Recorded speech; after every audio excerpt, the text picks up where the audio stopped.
ሰላም የተከበራችሁ የኢትዮ ታይምስ ቤተሰቦች ለሰዓቱ የተመረጡ አዳዲስ ዜናዎችን ይዘንላችሁ ቀርበናል። በቅድሚያም አርዕስተ ዜና። ከአማራ ፋኖ በጎጃም ወታደራዊ መምሪያ በተሰጠ መግለጫ ባለፉት 17 ቀናት ውስጥ ብቻ ወደ 200 የሚጠጉ ንጹሃን በመንግስት መገደላቸው ተጠቅሷል። መግለጫውን አጠናቅረን አቅርበናል። ባለፈው ሳምንት ከኢትዮጵያ ወደ ሳውዲ በጀልባ ሲጓዙ የነበሩ ኢትዮጵያውያን መጥፋታቸውና በኋላም ጀልባዋ ኤርትራ እንደተገኘች ተገልጾ የነበረ ሲሆን አሁን ላይ በማዕበል ተገፍተው አስክሬናቸው መገኘቱ ተሰምቷል። ተጨማሪ አለን። በ10 ሺህ የሚቆጠሩ የትግራይ ተወላጆች በሚገኙበትና በሱዳን በሚገኘው ቱናዳባህ የስደተኞች ካምፕ በሌሊት የእሳት አደጋ መከሰቱ ተገለጸ። በቅርብ ጊዜ ካጋጠሙ አደጋዎች ለአምስተኛ ጊዜ የተከሰተ ነውም ተብሏል። ሌላኛው መረጃችን ነው። ከ2015 ዓ.ም ጀምሮ ወደ ጣሊያን ለመሻገር የሞከሩ 3500 ህጻናት መሞታቸውን ወይም የገቡበት አለመታወቁንና ከህጻናቱ ውጪ ደግሞ 20800 ሰዎች በባህሩ ላይ ህይወታቸውን እንዳጡ ዩኒሴፍ አስታወቀ። ከህጻናቱ ውስጥ 70%ዎቹ ለብቻቸው እንደሚጓዙም ተገልጿል። ዝርዝሩን ይዘን ቀርበናል። የኢትዮጵያ ሀገራዊ ምክክር ኮሚሽን በአማራ ክልል ባካሄደው አጀንዳ ማሰባሰብ ከፋኖ ውጭ ያለ ታጣቂ ቡድን ለውይይትና ምላሽ ለማግኘት አጀንዳ ማስገባቱን አሳወቀ። ታጣቂ ቡድኑ ያቀረበው አጀንዳ በህገ መንግስቱ ማዕቀፍ ውስጥ ሊጠየቁ የሚገባቸውን ጥያቄዎች የያዘ መሆኑንም ፕሮፌሰር መስፍን አራያ ጠቅሰዋል። ሙሉ መረጃውን አጠናቅረን አቅርበናል። ምንም አይነት ሰብአዊ እርዳታ ወደ ጋዛ አይገባም ሲሉ የእስራኤል መከላከያ ሚኒስቴር ተናገሩ። የእስራኤል ባለስልጣናት ቀድሞውኑም በጋዛ ያለውን አስከፊ ሰብአዊ ሁኔታ በማባባስ ሁሉንም እርዳታ ወደ ጋዛ እንዳይገባ ለአንድ ወር ያህል አግደዋል። ኤምኤስኤፍ የምግብ የነዳጅና የህክምና ክምችቶችን ያሟጠጠውን የጋዛን ሙሉ ከበባ አውግዟል። ተጨማሪ አለን። በቦሌ ቡልቡላ 13 ከብቶች የኮሪደር ልማት ላይ ጉዳት በማድረሳቸው የከብቶቹ ባለቤቶች ለእያንዳንዳቸው ከብቶች 5000 ብር በጠቅላላ 65000 ብር በቅጣት እንዲከፍሉ መደረጉን ሰምተናል። ዝርዝር መረጃውን አዘጋጅተናል። ወደ ኢትዮ ታይምስ ቤተሰቦች እነዚህንና ሌሎችም ያልተሰሙ መረጃዎችን ለማድመጥ እስከ መጨረሻው ድረስ ላይክ፣ ሼር እና ሰብስክራይብ በማድረግ አብራችሁን ቆዩ።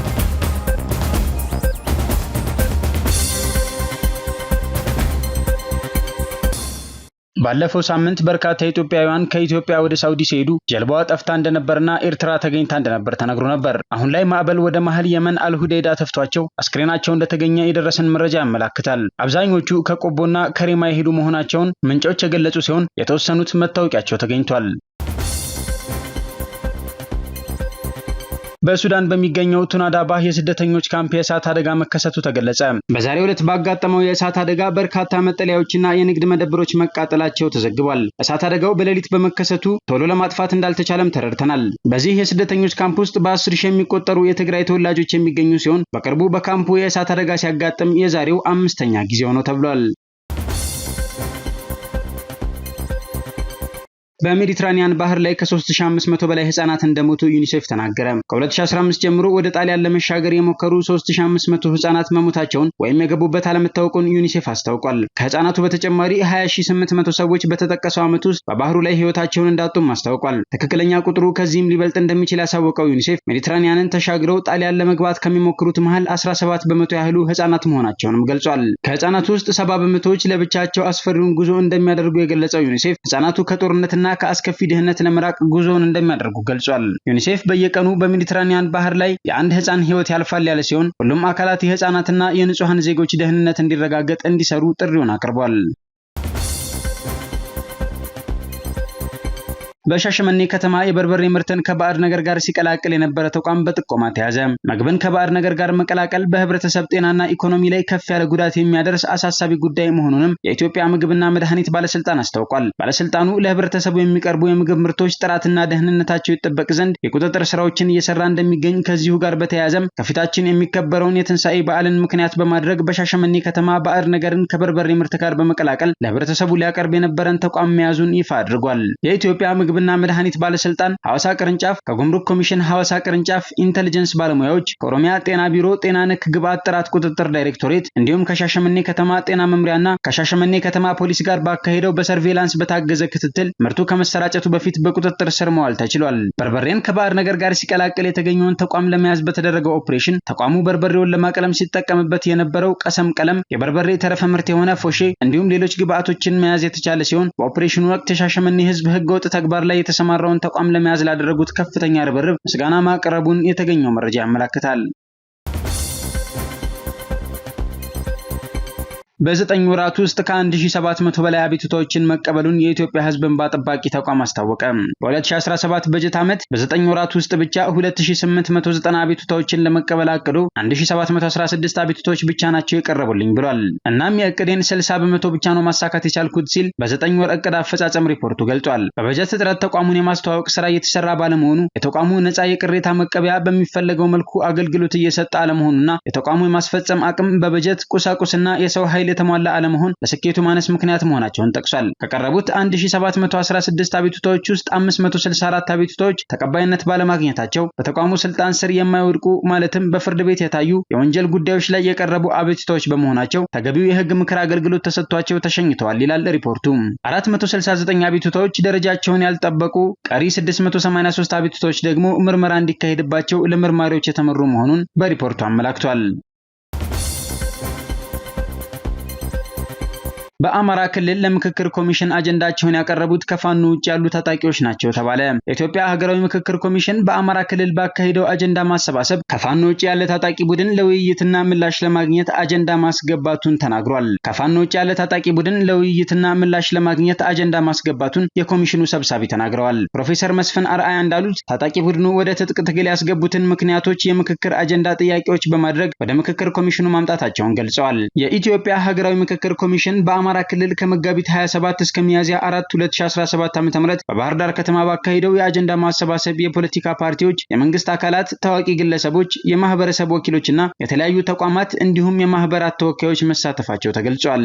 በዚህ ሂደት ላይ በክልሉ ውስጥ የሚንቀሳቀስ አንድ ታጣቂ ቡድን ለብሔራዊ ምክክር ኮሚሽኑ ጥያቄዎችን የያዘ አጀንዳ ማስገባቱን ሰብሳቢው ፕሮፌሰር መስፍን አርአያ ተናግረዋል። ሰብሳቢው በአማራ ክልል ከሚንቀሳቀሱ ታጣቂ ቡድኖች መካከል አንዱ ነው ያሉት ይህ ቡድን ያሉት ጥያቄዎች በአጀንዳነት ለኮሚሽኑ ያቀረበው በትክክል ውይይት ተደርጎ መግባባት የሚደረስበት ከሆነ የትጥቅ ትግሉን ማቆም ይቻላል በሚል እምነት መሆኑን ፕሮፌሰሩ አስረድተዋል። ፕሮፌሰር መስፍን አክለውም ታጣቂ ቡድኑ ያቀረበው አጀንዳ በህገ መንግስቱ ማዕቀፍ ውስጥ ሊጠየቁ የሚገባቸውን ጥያቄ የያዘ መሆኑን ጠቁመው በታጣቂ ቡድኑ የቀረበውን አጀንዳ አሁን ከመግለጽ ተቆጥበዋል። ታጣቂ ቡድኑ በርካታ ታጣቂዎች ያሉት ነው ያሉት ፕሮፌሰር መስፍን አርአያ በክልሉ ውስጥ የሚንቀሳቀሰው የፋኖ ቡድን አካል አለመሆኑን ተናግረዋል። በደቡብ በምዕራብ ኢትዮጵያ ህዝቦች ክልል የአካባቢውን ሰላም ማጽናት የሚያስችል ውይይት ተካሄደ።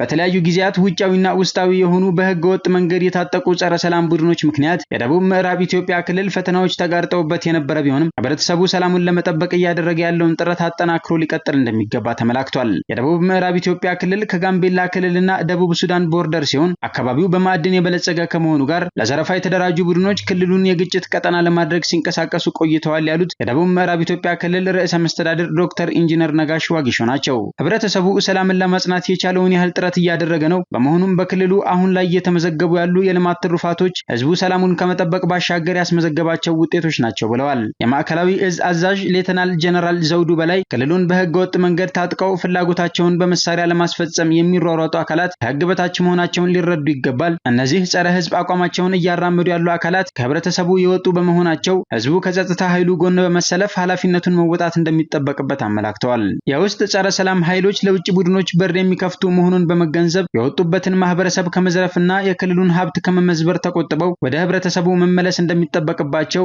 ጄኔራል መኮንኑ አሳስበዋል። የደቡብ ምዕራብ ኢትዮጵያ ህዝብ የሚተዳደርበት የራሱ ባህላዊ እሴት ያለው ትልቅ ህዝብ ነው ያሉት ሌተናል ጀነራል አስራት ዴኔሮ ቦርደር አካባቢ የሚፈጠሩት የጸጥታ ችግሮችን በመከላከል የራሱን አስተዋጽኦ እያበረከተ የመጣ መሆኑን አብራርተዋል። በተለይ መነሻቸውን ደቡብ ሱዳን ያደረጉ ጎሳዎች የደቡብ ምዕራብ ኢትዮጵያንና ጋምቤላ ክልሎችን እርስ በርስ በማጋጨት አርብቶ አደሩንና አርሶ አደሩን ለብጥብጥ ሲዳርጉት መቆየታቸውን ያወሱት ሌተናል ጀነራል አስራት ዴኔሮ ህብረተሰቡ የተለመደ ሰላም ወዳድነቱን አጠናክሮ በመቀጠል ጸረ ህዝብና ጸረ ልማት ዓላማን አንግበው ክልሉን ለማተራመስ የሚንቀሳቀሱ ቡድኖችን ሴራ ማክሸፍ ይጠበቅበታል ሲሉ መልእክታቸውን አስተላልፈዋል። በውይይቱ ላይ የክልሉ ከፍተኛ የሥራ ኃላፊዎች፣ የሰራዊቱ አመራር፣ ጄኔራል መኮንኖች፣ የሃይማኖት አባቶችና የሀገር ሽማግሌዎች የታደሙ ሲሆን ዘላቂ ሰላም ማስፈን በሚያስችል የጋራ መግባባት ላይ ደርሰዋል።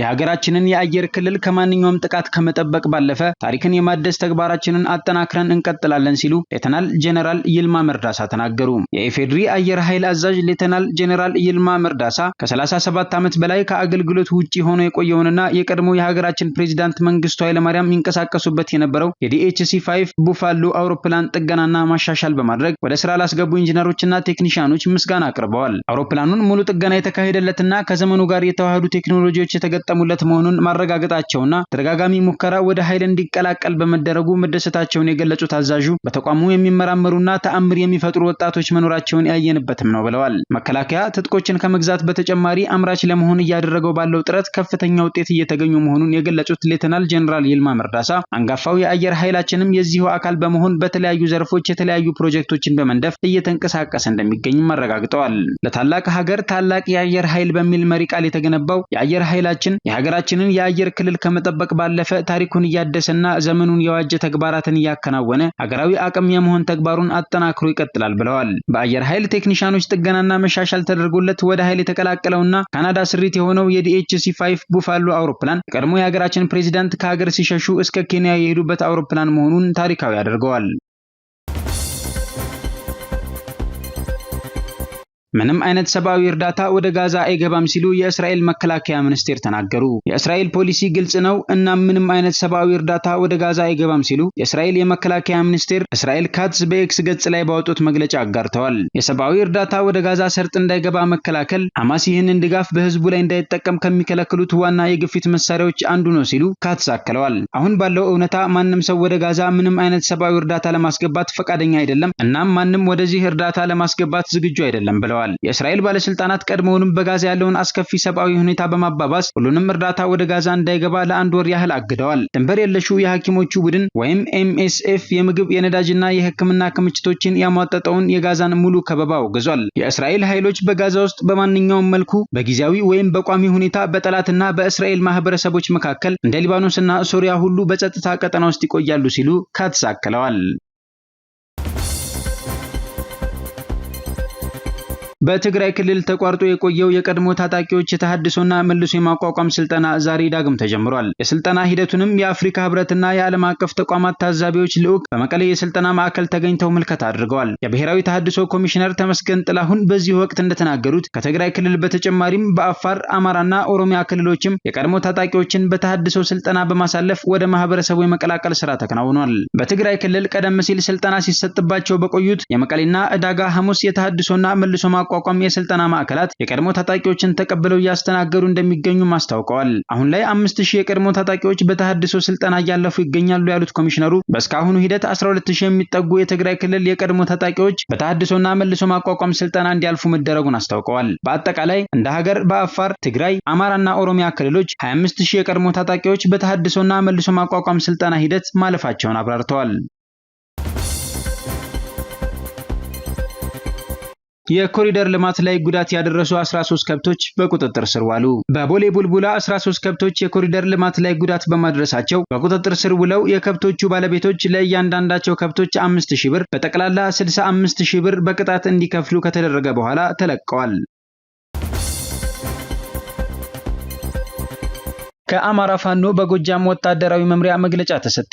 የአማራ ህዝብ በመንግስት መር ስርዓት ውስጥ የዘር ጭፍጨፋና ፍጅት በገሃድ ሲደረግበት መቆየቱ ውሎ ያደረ ሀቅ ነው ሲል ያመላከተው መግለጫ ህዝባችን እየደረሰ ያለበትን ዘር ተኮር ጭፍጨፋን ለማስቆምና የህልውና ስጋቱን በመቀልበስ ማህበራዊ እረፍቱን ለማግኘት የሚያደርገው ተጋድሎ ዛሬም እንደቀጠለ ነው ያለ ሲሆን ከቅርብ ጊዜ ወዲህ ግን መንግስት ይህ የሽንፈትና እልሁ መወጫ ንጹሃንን ካደረገ ውሎ አድሯል ብሏል። በዚህም ባለፉት 17 ቀን ውስጥ ብቻ በቀጠናችን ሜጫ ወረዳ ብራቃት ከተማ ላይ በቀን 22 መጋቢት 2017 ዓ.ም ከ50 በላይ ንጹሃንና ትናንት በ08 ሚያዝያ 2017 ዓ.ም በባህር ዳር ይልማና ዴንሳ ወረዳ ከ24 በላይ ንጹሃን በአሰቃቂ ሁኔታ መገደላቸውን በመግለጫው አመላክቷል። አክሎም በቀን 09 ሚያዝያ 2017 ዓ.ም በእናርጅና እናውጋ ወረዳ ልዩ ስሙ ገደብ በተባለ ቦታ ላይ 120 የሚደርሱ ንጹሃን በድሮን የአየር ላይ ጥቃት ተጨፍጭፈዋል ያለ ሲሆን በሁሉም ጥቃቶች ላይ እናቶች፣ ሽማግሌ አባቶችና ህፃናት የጥቃቱ ሰለባም ሆነዋል ብሏል። የአማራ ህዝብ ህዝብ እያደረገ ያለውን ተጋድሎ በድል እንደሚቋጨው የሚረዱ በቀቀኖች የማይቀርላቸውን ሽንፈት በበቀልና ቂም አካሄድ ለመወጣት እየሞከሩም ነው የሚለው መግለጫ